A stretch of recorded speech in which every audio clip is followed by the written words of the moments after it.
Hello, good morning everyone, welcome back to my channel.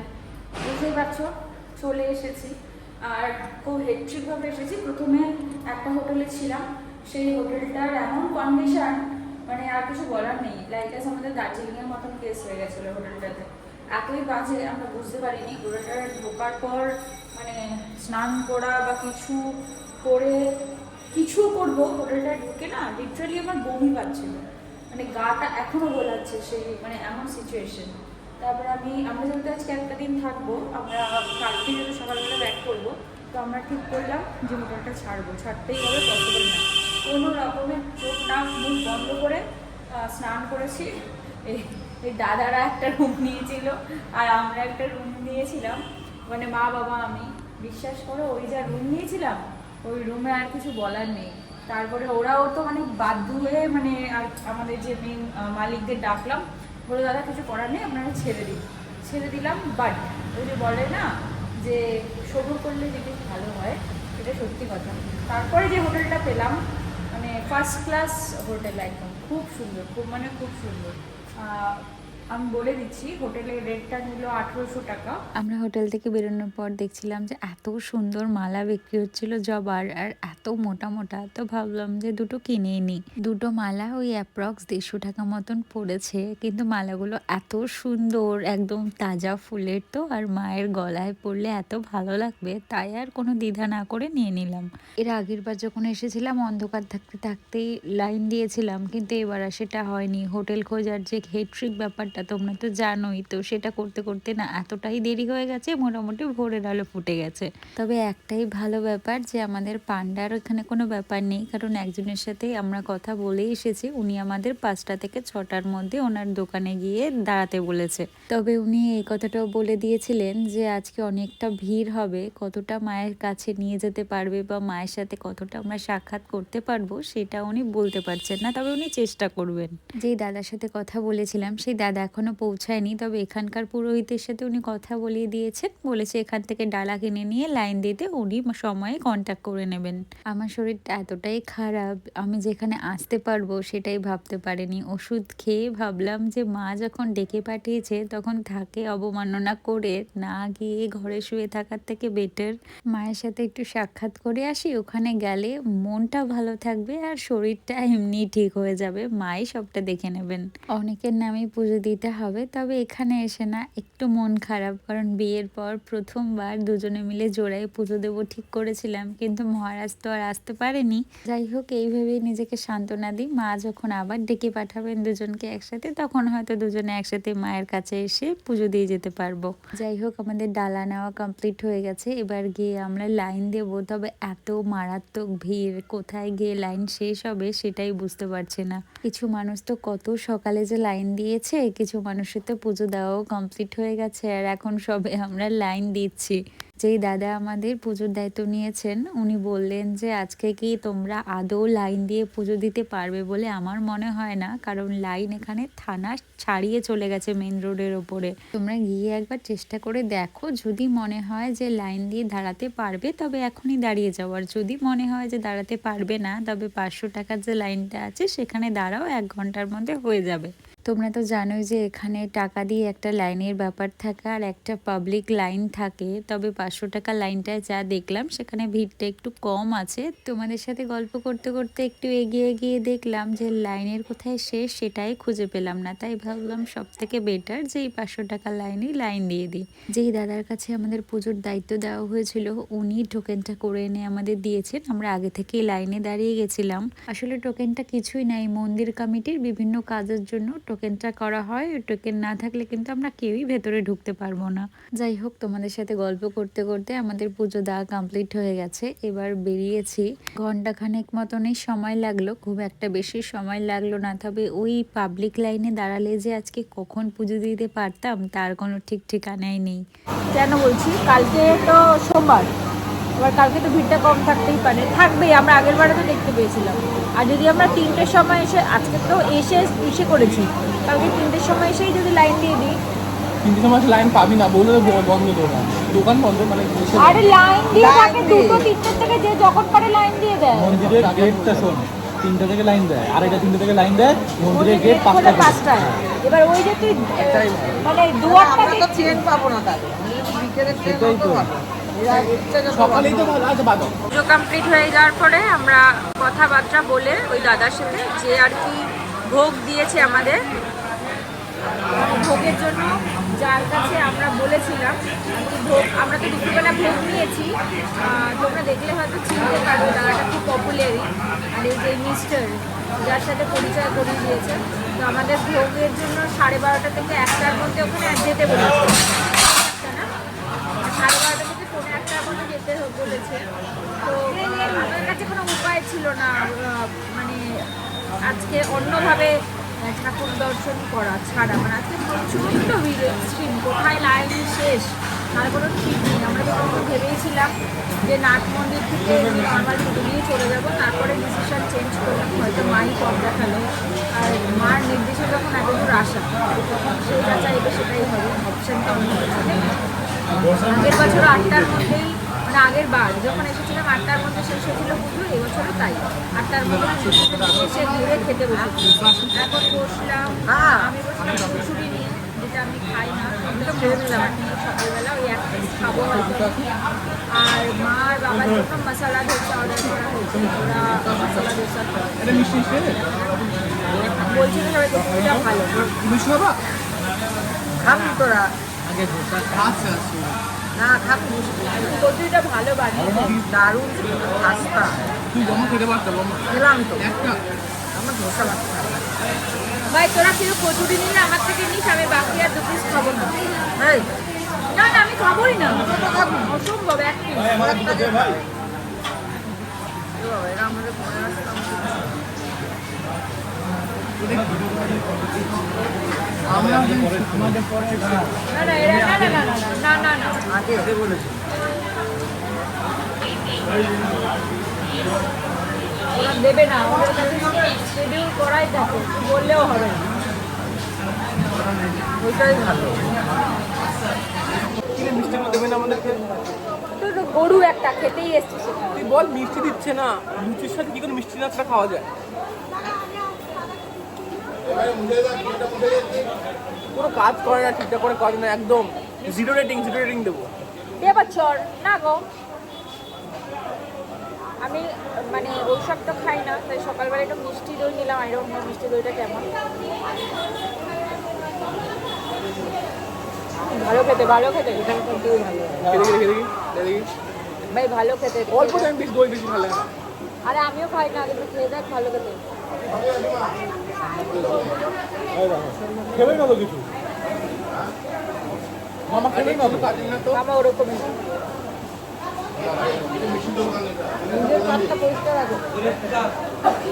নে নে নে খা, বান্নাটা খা, দুইটা খা। আমি খাবো তো না, এই যে বাসা ফেলে না, আমার দইটা খাওয়াটা 12টা বাজে। একটু ভালো খেতে। না না না, আমি দই খাই না।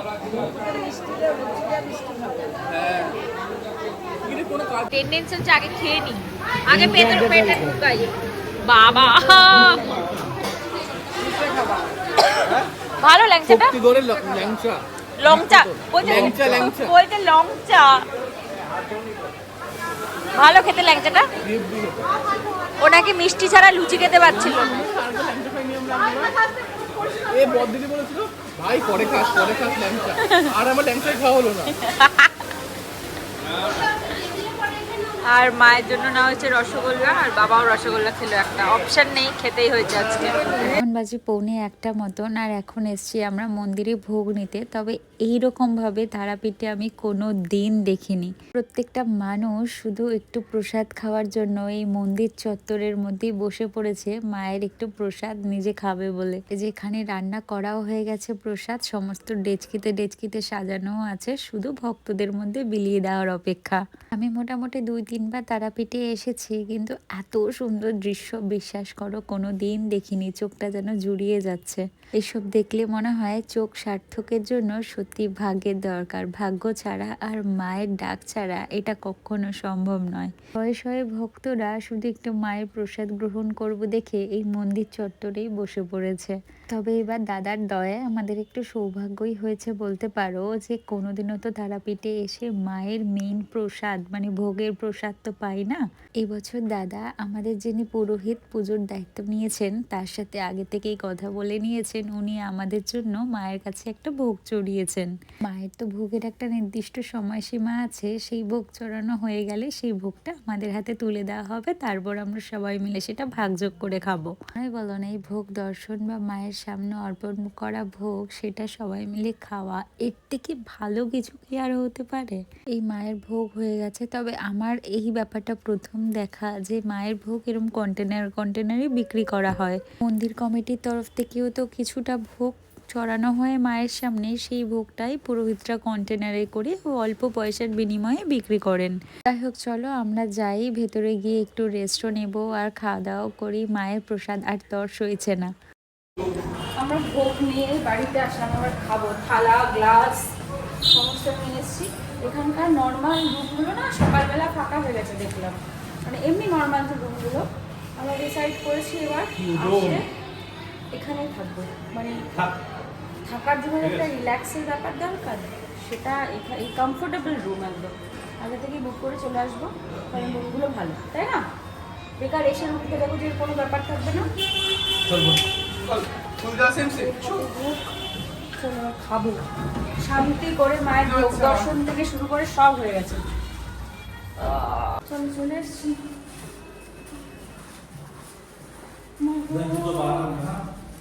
এই পাশের রুমগুলো সব ফাঁকা হয়ে গেছে, সবেই এইটা সবচেয়ে বেশি ভালো তো বাড়িটা ভালো। হ্যাঁ, এই জন্য এই রুম অ্যাকচুয়ালি এই রুমগুলো সবাই নিতে চায় না, একটু এক্সপেন্সিভ হয়ে যায় তাই।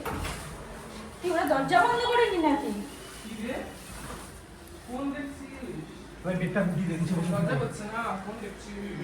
এই যে আমাদের প্রসাদ ঘরে চলে এসছে, এখন একটা ডিস্ট্রিবিউট করছে।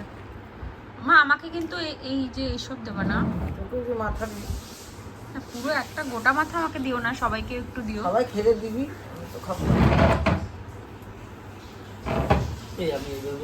কত বড় থালাটাতে যে দিয়েছিল ভোগটা, যেমন দেখো বড় বড় থালায়, সেরকম বড় বড় থালায় বেড়ে দিয়েছে। আমি তো খাওয়া হয় আলু ভাজা, এটা তো খাবি।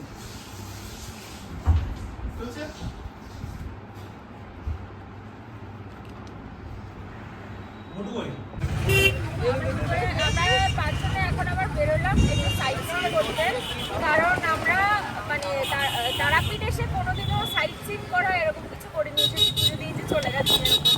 অনেক ছোটবেলায় একবার এসেছিলাম, তখন ওই বক্রেশ্বর টক্রেশ্বর এইসব জায়গায় গেছিলাম। তো তার আগে তারপর আর যাইনি, সে মনেও নেই এখন। যাই হোক, এখন আমরা এই 4 জন মিলে বেরিয়ে, 5 জন মিলে, 4 জন বলছি, বেরোলাম। এখানে 7টা স্পট আছে, সেটা ঘুরবো। টোটো ভাড়া নিয়ে নিয়েছি, আমরা হোটেলের সামনে থেকেই চলে এসেছিল দাদা, আমরা ফোন করে যাচ্ছি।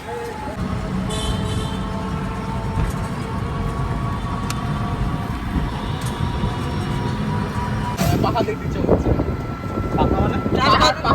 না, আমাদের ওখানে এই লেভেল পাবি না, মানে এটা তো মানে তোর জায়গাটা আলাদা না।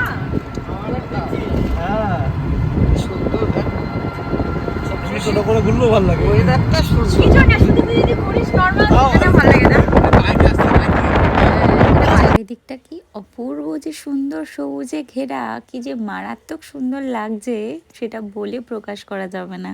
এখন মনে হচ্ছে শরীর খারাপকে উপেক্ষা করে ভাগ্যে এসেছিলাম, তাই এত সুন্দর জিনিস দেখতে পারছি, নাহলে ঘরে বসে থাকলে তো ওই শুয়েই থাকতে হতো।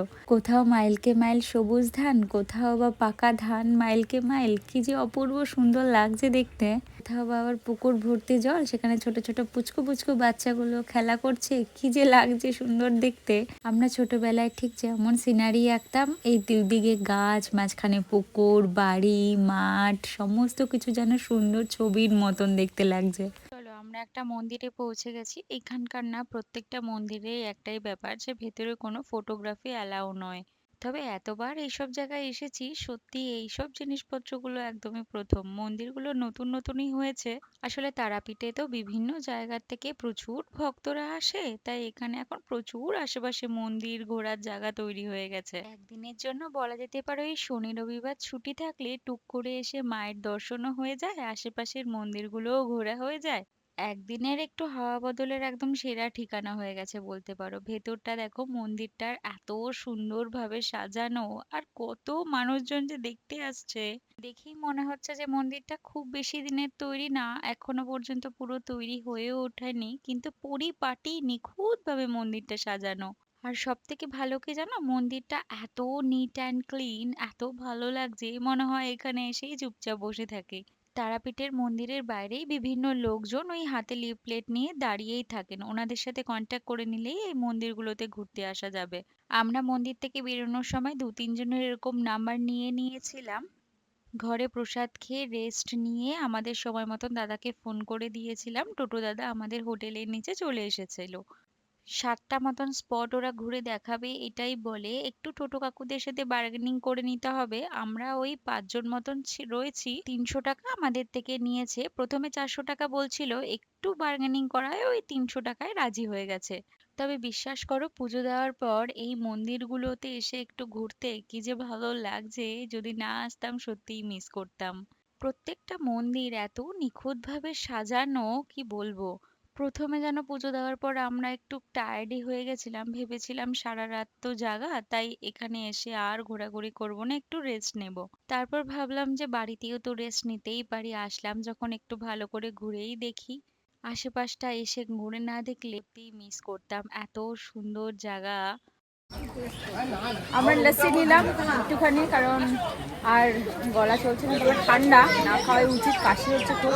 আর এখানে একটা কি বেড চপ মতো পাওয়া যাচ্ছে, তো মায়েরা ওটা নিল, আমি তো লস্যি খাচ্ছি। তোর ফোন কোথায়? 4টে মন্দির দেখা হলো, আরেকটা মন্দির দেখা বাকি, আর 3টে দেখা না বাকি। অন্ধকার হয়ে যাবে। হ্যাঁ, তারপরে আর দেখতে পারবো না আবার, কিন্তু কালকে আসতে হবে আবার। খা শুধু খা, তারপরে আবার মন্দিরে আসতে হবে, কিন্তু আরতি দেখবো। আমি আর দেখবো। সন্ধ্যে আরতি সমস্ত কিছু দেখে 15-20 মিনিট হলো আমরা আসলাম। আর পুরো ভিজে গেছিলাম। তো চুল একটু শুকালাম, আর একটু ব্যালকনিতে বসেছিলাম। এত সুন্দর হাওয়া আমাদের এখানে ব্যালকনিতে দিচ্ছিল, এত সুন্দর হাওয়া। কিছুক্ষণ বসে পান্ডে দাদা আর ভাই গেছিলো একটুখানি কিছু ক্রাঞ্চি কিছু আনতে, কারণ এই যা ওয়েদার, এখানে যদি একটু ক্রাঞ্চি কিছু না খাই আর মানে মনটা আমার লাগবে না। তো ওটা বললাম যা নিয়ে আয়। ওরা আসলো, বাইরে তুমুল বৃষ্টি হচ্ছে, তুমুল। চলো তোমাকে সেখানে নিয়ে যাই, দেখাবো, বসে একটু আড্ডা দেবো। আর ব্যালকনির দিক থেকে আমাদের আশেপাশের ভিউটাও তোমাদের একটু দেখাই। চলো, ঘরটা তো দারুণ, মানে দারুণ, মানে দারুণ দারুণ। আজকে ভেবেছিলাম তোমাদের ঘরটা দেখাবো, সেটা তো আর হলো না। কালকে যখন আমরা চেক আউট করবো, চেষ্টা করবো, তখন তোমাদের একবার ঘরটা দেখাবো। কি হলো বলো।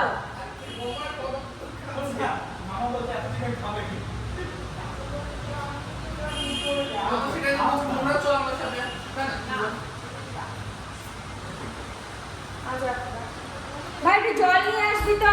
ওয়েদারটা এবার খুব ভালো করে আমাদের সাথ দিয়েছে, এখন বৃষ্টিও নেমেছে, চারিদিক একদম ঠান্ডা হয়ে গেছে। কালকে তো এখান থেকে বেরিয়ে যাব, খুব ভালো ঘুরলাম, মা খুব ভালো করে তার দর্শন দিল। সুন্দর কিছু মুহূর্ত নিয়ে বাড়ি যাব। তবে ভিডিওটাও আজকে এখান থেকে শেষ করি, কাল আবার একটা নতুন ভিডিওতে তোমাদের সাথে দেখা হবে। তোমরাও সময় পেলে এসে এইভাবে মায়ের সাথে একটু দেখা করে যেও।